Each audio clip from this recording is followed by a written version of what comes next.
आज की इस क्लास में मैं जोगेंद्र कुमार आप सभी का स्वागत करता हूं और आशा करता हूं कि आप स्वस्थ होंगे और घर पर ही होंगे। आज हम कक्षा 6 गणित अध्याय 5 प्रारंभिक आकारों को समझना की प्रश्नावली 5.4 की प्रश्न संख्या 1, 2 व 3 को हल करेंगे। हमने इस अध्याय की प्रश्नावली 5.1, 5.2, 5.3 के सभी प्रश्नों को हल कर लिया है। इस अध्याय में हम अभी तक कोणों के बारे में चर्चा कर चुके हैं। घंटे की सुई कैसे घूमती है, क्लॉकवाइज घूमती है, उसके बारे में चर्चा कर चुके हैं। दिशाओं के बारे में चर्चा कर चुके हैं। ये अध्याय बड़ा ही इंटरेस्टिंग, बहुत रोचक अध्याय है। इस अध्याय में हमने अभी तक प्रश्नावली 5.3 के सभी प्रश्नों तक हल किया है। एक एक प्रश्न को हल किया है और एक एक टॉपिक को क्लियर किया है, उस पर विस्तार से चर्चा की है। यदि आपने वह वीडियो हमारी नहीं देखी तो प्लीज उन्हें जाके जरूर देख लेना। अब आइए देखिए प्रश्न नंबर 1। निम्न के क्या माप है? क्या कहा उसने? प्रश्न नंबर 1 में कहा है निम्न के क्या माप है। अब देखिए, पहला एक समकोण, क्या? एक समकोण। और दूसरा एक ऋजु कोण। अब समकोण और ऋजु कोण के बारे में हम पहले ही चर्चा कर चुके हैं, फिर भी हम आपको बताते हैं कि समकोण होता क्या है। वह कोण जिसकी माप 90 अंश की होती है। कितने की होती है भाई? 90 अंश की, उसे समकोण कहते हैं। अब समकोण ऐसे सीधी रेखा होती है ऊपर को, बिल्कुल सीधी, तो ये 90 अंश का कोण होता है। जैसे आपने देखा होगा एल, अंग्रेजी वर्णमाला का जो अक्षर है एल, वह 90 अंश का होता है। उसका जो कोण है वह 90 अंश का होता है। अब इसे हम एक एक्टिविटी से और समझते हैं। ये देखिए, ये हमने एक सर्किल बना लिया है, वर्त बना लिया है। अगर हम इसे घड़ी के आकार का भी बना लेते हैं, देखिए इसमें यहाँ पर 12 बजते हैं, यहाँ पर 3 और यहाँ पर 6 और यहाँ पर 9। इनके बीच में 1, 2, 3 वो 4 और यहाँ पर 5, यहाँ पर 7 और यहाँ पर 8 और यहाँ पर 10 और यहाँ पर 11 ऐसे बजते हैं। तो देखिए, अब हमने इसे ऐसे मोड़ दिया। कैसे मोड़ दिया? ऐसे ऐसे मोड़ दिया। और हमने आपको बताया था कि इसका जो पूरा चक्कर है, अगर यहाँ पर घंटे की सुई है और इसका पूरा एक चक्कर हो जाता है तो वह चक्कर होता है 360 अंश का। कितने का होता है? 360। हम पहले ही बता चुके हैं कि एक घूर्णन बराबर 360 अंश। कितना होता है? 360 अंश। अब देखिए, ये हमने बीच से मोड़ दिया। कहां से मोड़ दिया? बीच से। अब आप ये बताइए, जब ये 360 अंश का था तो अब इसका आधा भाग तो ऊपर हो गया, ये आधा ऊपर और आधा नीचे। कितना हो गया? आधा ऊपर आधा नीचे। तो नीचे कितना होगा? ये नीचे हो जाएगा ये 180 अंश, 180 अंश। और ऊपर भी हो जाएगा ये 180 अंश। हो जाएगा ना 180 अंश। अब जब ये आधा नीचे कोण 180 अंश होगा और आधा ऊपर 180 अंश होगा, इसे मैं एक बार और मोड़ता हूं। इसे मैं एक बार और मोड़ देता हूं। ये लीजिए, अब मैंने क्या किया कि इसका भी आधा कर दिया। ये जो आधा था इसका भी आधा कर दिया है हमने।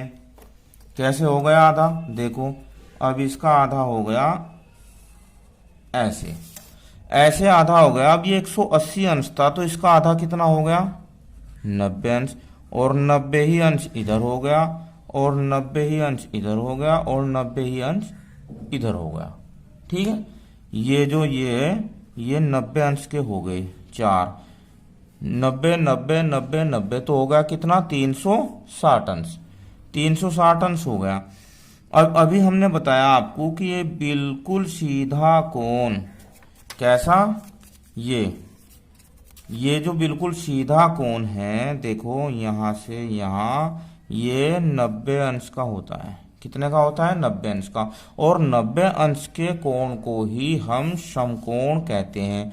यानी कि समकोण का मान पूरा 90 अंश होता है, ना तो एक भी कम होता है और ना ही एक अंश ऊपर होता है। ऋजु कोण, ऋजु कोण बोलते हैं 180 अंश के कोण को। इसे हम स्ट्रेट एंगल भी बोलते हैं। क्या बोलते हैं? स्ट्रेट एंगल, यानी सीधा कोण। अब ऋजु कोण, ऋजु कोण होता है ऐसे, ये इसका मान 180 अंश होता है। तो ऋजु कोण, इसने सिर्फ हमसे यही पूछा है कि निम्न के क्या माप होंगे, तो इसका तो होगा 90 अंश और इसका होगा 180 अंश। अब आप समझ गए होंगे कि समकोण 90 अंश का होता है, ऋजु कोण 180 अंश का होता है। दोनों ही कोण ऐसे होते हैं कि एक भी अंश ना तो ऊपर होगा ना ही नीचे होगा, यानी कि ना तो एक भी अंश कम होगा 90 से, ना एक भी अंश ज्यादा होगा। ऐसे ही इसमें 180 से एक अंश कम भी नहीं होगा, 180 से एक अंश ज्यादा भी नहीं होगा। अब आइए इसके प्रश्न नंबर 2 को। अब देखिए प्रश्न नंबर 2, बताइए सत्य यानी कि ट्रू या असत्य फॉल्स। इनमें हमें सत्य असत्य बताना है। देखिए वैसे तो इनमें कुछ बच्चे ये कर देते हैं कि इसके सामने टी है, इसके सामने एफ है, इसके सामने टी है, इसके सामने एफ है, और रट के चले जाते हैं, जबकि इन्हें रटना नहीं है, ये गणित है, इसे समझ के करना है। ठीक है। अब इसमें कुछ निशान दिए हैं, नजर आ रहे हैं आपको? तो ये निशान क्या है, ये चिन्ह क्या है? देखो एक तो चिन्ह होता है ये, एक चिन्ह होता है ये, और एक होता है ये 3 चिन्ह होते हैं। इसे बोलते हैं बड़ा। क्या बोलते हैं? बड़ा। ये होता है छोटा और ये होता है बराबर। बड़ा, छोटा, बराबर। अब ये इसे सही तरीके से समझने के लिए एकदम समझ में आ जाएगा आपको। आपको सिर्फ ये ध्यान रखना है कि जिसकी तरफ ये खुला होगा वो ही संख्या हो, कुछ भी हो, वह भी वही बड़ी होगी। समझ गए? जैसे मान लो 10 है और इधर लिख दूं मैं 5, तो देखो ये 5 की तरफ तो बंद है और 10 की तरफ खुला है, इसका मतलब 10 बड़ा है, तो ये बड़े वाले की तरफ ही खुला होगा। ठीक है। अब देखिए एक न्यून कोण का माप छोटा होता है 90 अंश से। इसका छोटा मतलब 90 की तरफ बड़ा है तो 90 की तरफ खुला है तो 90 से छोटा होता है, इसका मतलब ये है। अब न्यून कोण होता कितना है? देखो न्यून कोण 90 से छोटा ही होता है, 90 से छोटा ही होता है। यानी कि देखो 90 तो हो गया समकोण, और 90 से एक कम ये कितना होगा? 89। तो 90 से जितने भी छोटे होंगे कोण वे सारे न्यून कोण होंगे। क्या होंगे? न्यून कोण होंगे। तो इसे क्या लिखेंगे हम? सत्य। क्या लिखेंगे? ये सत्य है। अब एक अधिक कोण का माप 90 से छोटा होता है। देखो इसका मतलब भी 90 बड़ा दिखा रखा है ना, तो 90 से छोटा होता है, तो ये है असत्य। कैसे? क्योंकि अधिक कोण का मान 90 से बड़ा होता है। क्या होता है? 90 से तो बड़ा होता है अधिक कोण, और 180 अंश से छोटा होता है अधिक कोण। क्या समझे?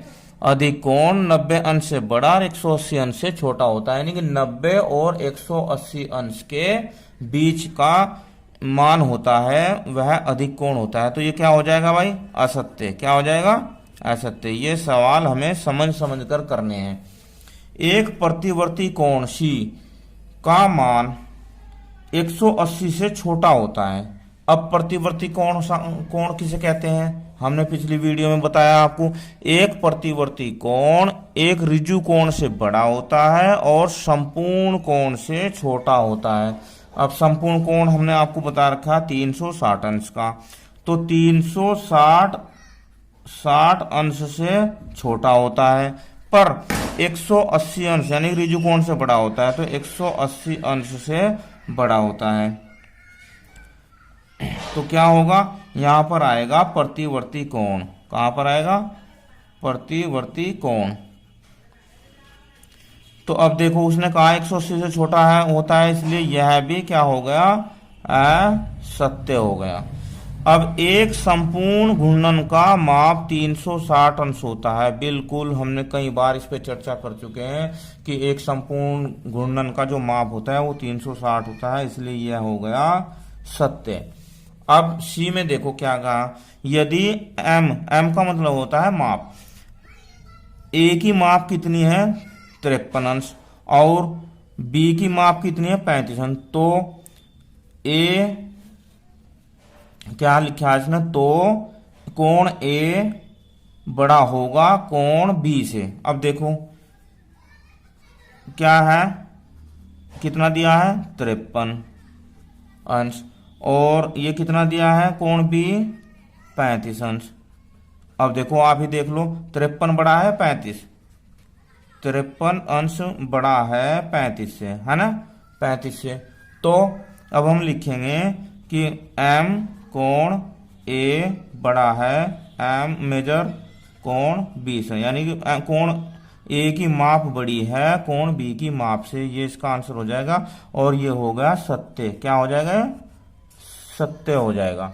अब इसके बाद प्रश्न नंबर 3 को हल करते हैं। प्रश्न नंबर 3, निम्न के माप लिखिए, प्रत्येक के 2 उदाहरण दीजिए। प्रत्येक के 2 उदाहरण दीजिए। देखिए हम 2 के भी और भी अन्य उदाहरण दे सकते हैं। अब इसने कहा है कि कुछ न्यून कोण, कुछ न्यून कोण। अब न्यून कोण क्या होता है, 90 अंश से छोटा होता है। कितने से होता है छोटा, 90 अंश से। अब ये देखिए 90 अंश से छोटा। अब 90 अंश से छोटे कौन कौन सी संख्या होगी, देखो 89 हो जाएगा 90 अंश से छोटा, तो एक कोण तो 89 अंश का हो जाएगा। फिर 88 भी हो जाएगा, 87 हो जाएगा, 86 हो जाएगा। ये सब 90 अंश से छोटे ही हैं। और 70, यानी कि नीचे तक चलते जाएंगे, जितने भी कोण नीचे आएंगे 90 से वे सारे क्या होंगे, न्यून कोण ही होंगे। अगर हम आकृति में भी देखते हैं, देखो ये होता है 90 अंश का कोण, ये होता है समकोण। इससे छोटे जितने कोण हैं, ये जितने भी कोण हैं ये सारे क्या होंगे, ये न्यून कोण ही होंगे। जो 90 से छोटे होंगे वे सारे न्यून कोण होंगे, यानी कि इनमें 10 अंश का भी हो सकता है, 20 का भी हो सकता है, 50 का भी हो सकता है, 60 अंश का भी हो सकता है। जितने भी कोण होंगे वे सारे न्यून कोण ही होंगे। तो उसने कहा है 2 उदाहरण दीजिए। हम तो काफी उदाहरण दे सकते हैं, ठीक है। इसके बाद देखो कुछ अधिक कोण। अब अधिक कोण क्या होता है, अधिक कोण होता है 90 अंश से तो बड़ा। क्या समझे, 90 अंश से बड़ा और 180 अंश से छोटा, यानी कि 90 और 180 के बीच के जितने भी कोण हैं वे सभी होंगे अधिक कोण। अब कौन कौन हो सकते हैं, 90 के बाद क्या आता है, 91, 92, आगे 93, कोई सा भी लिख सकते हो आप। 100 हो सकता है और 140 भी हो सकता है, 150 भी हो सकता है और 170, 170 और 979 तक। कहाँ तक, 91 से लेकर 179 तक के जितने भी ये कोण बीच में आते हैं ये सभी अधिक कोण होंगे। अगर इसे हम आकृति में भी देखते हैं तो आकृति में भी देखो, देखिए ये 90 अंश का कोण है, कितने का है 90 का। तो इससे इधर तो होंगे नहीं, इधर होंगे। ये जितने भी कोण होंगे 180 तक ये सारे अधिक कोण ही होंगे इधर, 90 से इधर और 180 के बीच के जितने भी कोण होंगे ये सब अधिक कोण ही होंगे। आशा करता हूं आपको कोणों के बारे में जानकारी स्पष्ट हो गई होगी। वीडियो कैसी लगी मुझे कमेंट में जरूर बताना। धन्यवाद, आपका दिन शुभ हो।